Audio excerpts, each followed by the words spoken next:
The Lord be with you. And with your A spirit, reading from the Holy Gospel according to St. Luke.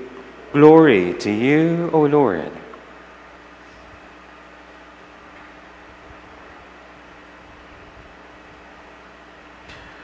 Asked by the Pharisees when the kingdom of God would come, Jesus said in reply, "The coming of the kingdom of God cannot be observed, and no one will announce, 'Look, here it is,' or 'There it is.'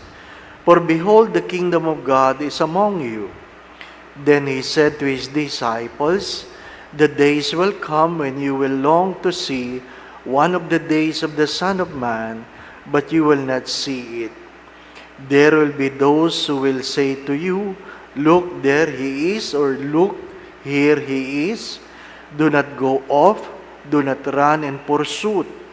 For just as lightning flashes, the lights up the sky from one side to another, so will the Son of Man be in his day.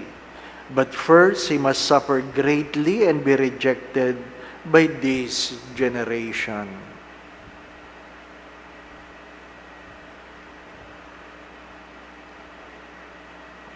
The Gospel of the Lord. Praise to you, Lord Jesus Christ.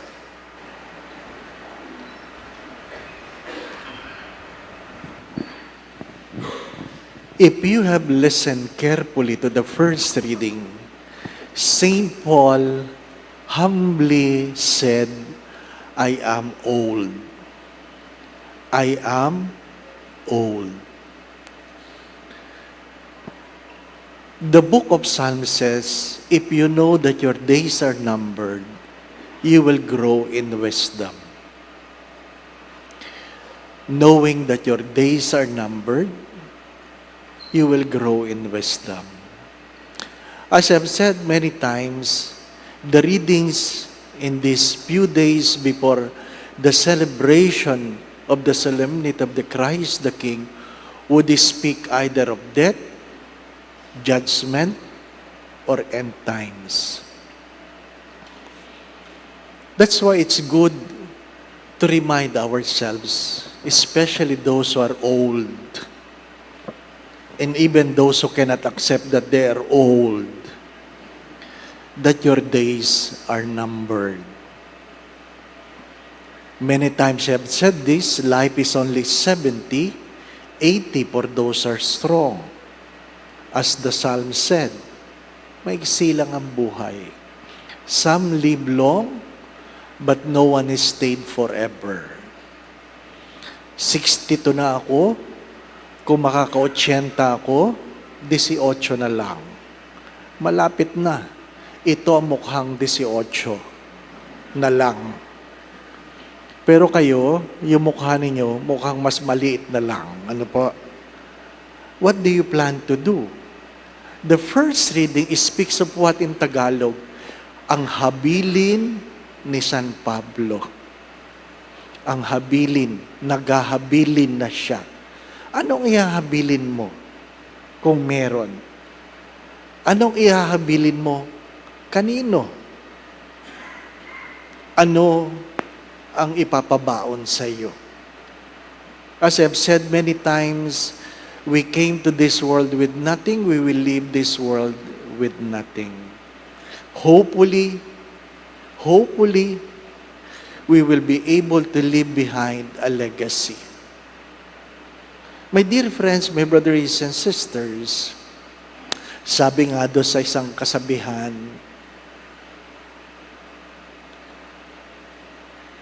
someday you will grow old, you will become weak, you will commit mistakes, and whether you like it or not, you will become stupid. Someday, regardless how rich you are, how popular you are, name it. Regardless where pedestal you stand, someday, when you grow old, you will become weak, you will commit mistake, and you will be stupid. Maiksi lang ang buhay. When are we going to reconcile? When are we going to correct what is wrong? When are we going to put right the things that God has told us to put right? Don't wait for the last day. Sabi nga sa gospel, isang kisap mata na hindi mo maintindihan bakit gano'ng kabilis. Isang kisap mata. Ganun lang yun. Magugulat ka na lang pag nakakita ka ng kidlat. Sasabihin mo lang, tapos na. Ganun ka rin. Darating tayo doon. Ano po? Kaya nga, hindi mahalaga yung tanong na, kailan po ba ang end of the world? Kailan po ba ang end of the world? Ang sagot ko doon, pag namatay ka, end of the world. Hindi mo na aabutan yung last judgment. Pag namatay ka, end of the world. When are you going to correct what is wrong? When are you going to reconcile with people? Mga minamahal na mga kapatid, as many times you have said this, our aging parents would drop a glass or perhaps break a plate, not because they wanted to, but because they are too weak to hold it anymore. Nakakabasag ng pinggan, nakakabasag ng baso, hindi dahil clumsy, kundi dahil sadyang mahina na. Anong biro ko? Pag hindi ka na nakakapatay ng lamok, matanda ka na. Oo, pag may lamok, hindi mo inabot, matanda ka na. Stop pretending.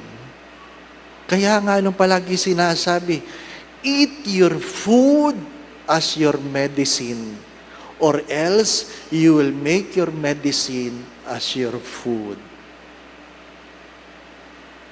Health is a gift. Don't stress yourself too much. As if we can change the world. We will never change the world. The only thing that God has been asking us is to change ourselves. Parents, you cannot change your children because change is a choice. You cannot change your husband or your wife because it's a choice. As many times I've said this, we are a product of our own choices. No one can be blamed for it except ourselves. Nobody knows what tomorrow holds. At least we know who holds our tomorrow, as the saying goes. At least we know our faith. Our faith. Why I'm saying this to you? Before the Mass. Before the Mass. A mother was cursing her children for being unable to help them during these times of difficulties. Of course, I cannot take sides. Hindi ko alam kung anong kadahilanan bakit ka iniwan ng iyong mga anak. Hindi po ba, anak? May dalawang mukha ng kwento.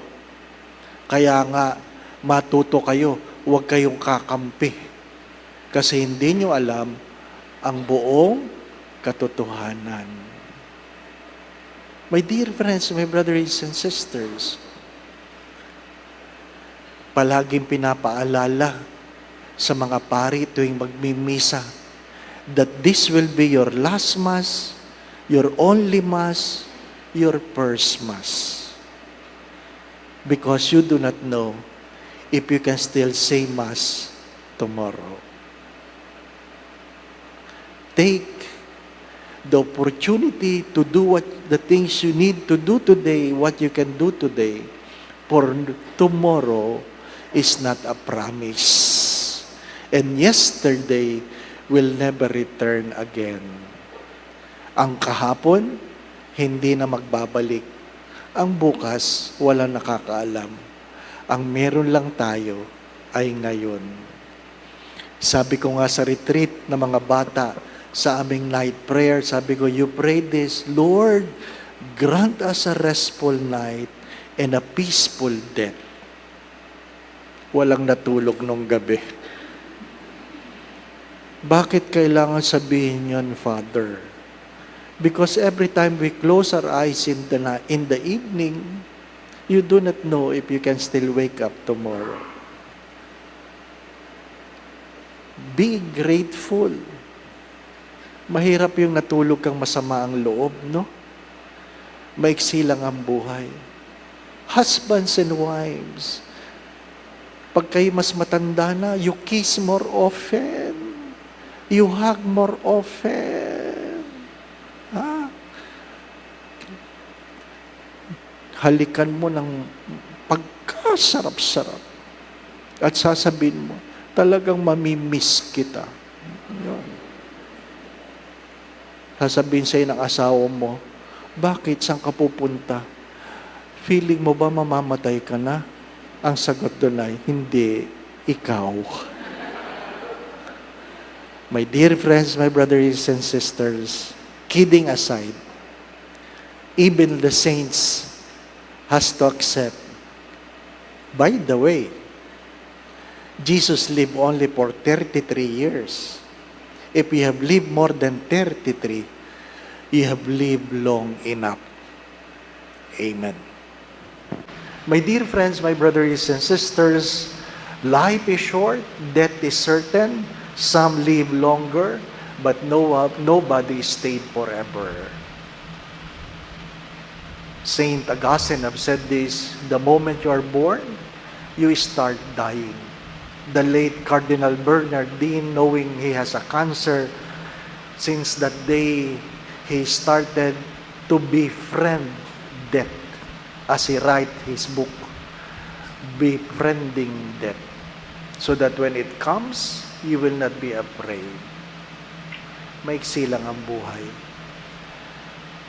There are many messages lately saying, I do not know how to celebrate Christmas, Father, because this is the first time that we don't have our mother. This is the first time that my husband will not be around. There's always a first time. Someday, you will be the first time. So, as Mother Teresa of Calcutta have said, if you want to be happy, go home. If you want to be happy, go home. The Lord be with you. And with your spirit. And may Almighty God bless you and your family, the Father, the Son, and the Holy Spirit. Amen. We go in peace to love and serve the Lord. Thanks be to God.